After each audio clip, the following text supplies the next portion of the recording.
हां, नमस्कार. अग्रानेस्ट प्रोजेक्टमध्ये तुम्हाला फ्लॅट घेतला तुम्ही. तर तुमचा ओव्हरऑल एक्सपिरियन्स कसा होता ते आम्हाला जरा शेअर केलं तर सांगा. नक्कीच. गाईडनेसमधला म्हणजे माझा पहिलाच अनुभव आहे. मी जनता सहकारी बँकेत काम करते आणि माझ्या एक कलीगनी इथे फ्लॅट घेतला आणि त्यांनी सांगितलं, की मॅडम खूप छान फ्लॅट आहे आणि त्यांचं बांधकामही छान आहे, तुम्ही एकदा बघून घ्या. तेव्हा मी एकदा व्हिजिटला आले आणि त्या एका व्हिजिटमध्येच मी फायनल केलं. इतकं छान त्यांचं कन्स्ट्रक्शन म्हणजे हवेशीर जागा आहे.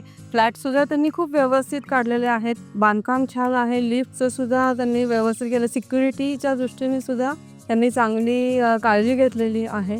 इव्हन पाणी वगैरे जे काही कॉमन गोष्टी आहेत, वॉटर सप्लाय, ते सुद्धा त्यांनी खूप छान केलं. आज हँडओव्हर सेरेमनी आहे आणि तोही त्यांनी छानरित्या सगळं हे केलेलं आहे आणि आमचा अनुभव तरी खूप छान आहे. म्हणजे रजिस्ट्रेशनच्या दृष्टीने, ॲग्रीमेंटच्या दृष्टीने आम्हाला जास्त म्हणजे काहीच प्रॉब्लेम आला नाही आम्हाला पूर्ण डील फायनल करण्यामध्ये. थँक्यू.